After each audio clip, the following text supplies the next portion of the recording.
કેમ છો બધા? મજામાં છો ને?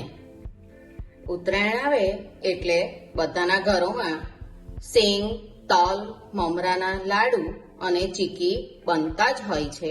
આજે આપણે મમરાના લાડુ બનાવીશું. લાડુ બનાવવા માટે 3 કપ મમરા લીધા છે. 3 વાટકી મમરા લેવું તો 1 વાટકી ગોળ લેવાનો, ઘી છે અને 1 ચમચી મેં વરિયાળી લીધી છે. આ ઓપ્શનલ છે. 1 પેન લઈ લીધું છે. એમાં આપણે પહેલા મમરાને શેકી લઈશું. મમરાને ચારી લીધા છે અને એકદમ ધીમી આંચ પર જ આપણે મમરાને શેકવાના છે. એનો આપણે કલર નથી બદલવાનો, થોડા ક્રિસ્પી થાય ને ત્યાં સુધી જ શેકવાનું છે. મમરા શેકાઈ ગયા છે, આપણા એકદમ ક્રિસ્પી બની ગયા છે. જો એને આપણે હવે કાઢી દઈશું. આ 1 ચમચી ઘી લઈ લેવાનું. ઘીથી આપણે બહાર મળે ને તેવી મમરા પર શાઇનિંગ આવશે. મેલ્ટ થઈ ગયું છે. એમાં આ ગોળ લઈ લેવાનો. દેશી ગોળ લીધો છે. તમારે કઠણ ગોળ હોય ને તો એને ટુકડા કરી લેવાના, કાપી લેવાનો. બધાને ચીકીને લાડુ બનાવવામાં આ જ અઘરું લાગતું હોય છે કે ગોળ નો પાયો કેવો કરવાનો, સતત હલાવતા જ રહેવાનું એટલે આપણો બધો ગોળ એક સરખો કલર પણ આવે અને પાયો જાય.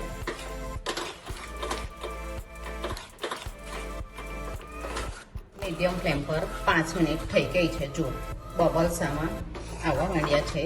આપણે એક વાડકીમાં પાણી લઈ લેવાનું અને ચેક કરી લેવાનું.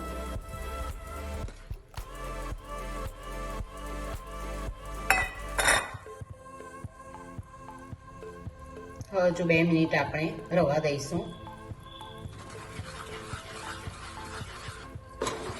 કલર આપણો બદલાઈ ગયો છે. પાછા જોઈ લઈએ.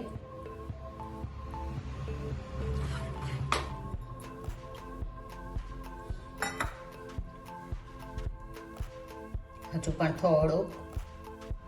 આપણે લાડુ બનાવવાના છે એટલે એકદમ સ્ટીકી નથી કરવાનું. હવે થઈ જ ગયું છે. એકવાર જોઈ લઈએ. જો એકદમ સરસ તૂટી જાય છે. ગેસ બંધ કરી દઈએ. મમરા અંદર આ વરિયાળીને તે લઈ લઈએ. મમરા આ કામ એકદમ ઝડપથી કરવાનું કારણ કે આપણો ગોળ ઠંડો પડી જાય. ફટાફટ મિક્સ કરવાનું. બરાબર મિક્સ થઈ ગયું છે. હવે આપણે લાડુ વારી લઈએ. આપણને દાજે નહીં હાથમાં એટલે આપણે પાણીવાળા હાથ કરી લેવાના અને મિશ્રણ થોડું થોડું લઈને લાડુ વારી લેવાના. થોડું ગરમ હોય ને ત્યારે જ વારવાનું. મમરા વાળો ને ત્યારે બહુ વધારે પડતું એમાં દાબવાનું નથી. થોડા હલકા હાથે જ દાબવાનું. મમરા બી તૂટી નહીં જાય.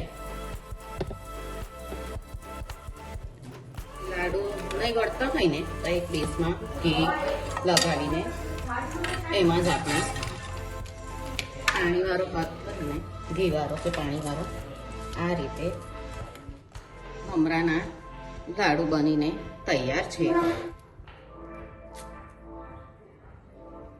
જો એકદમ તૂટી પણ જાય છે સરસ. તમે પણ આ રીતે બનાવજો.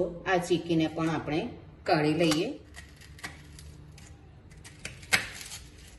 તમારથી લાડુ નહીં થાય તો આ રીતે તમારે ડીશમાં કે બટર પેપર પર પણ કરી શકો તમે. કાપા પહેલા પાડી લીધેલા એટલે આ રીતે એકદમ ક્રિસ્પી છે અને નાના મોટા બધાથી જ ખવાય તેવા છે. તમારાથી લાડુ નહીં બને ને ગરમ ગરમ તો આ રીતે ડીશમાં કરીને ચીકી બનાવી દેવાની. તમે પણ આ રીતે બનાવજો. મને કહેજો કે તમને મમરાના લાડુ કેવા લાગ્યા. આપણે પાછા મળીશું બીજી રેસીપી સાથે. આવજો.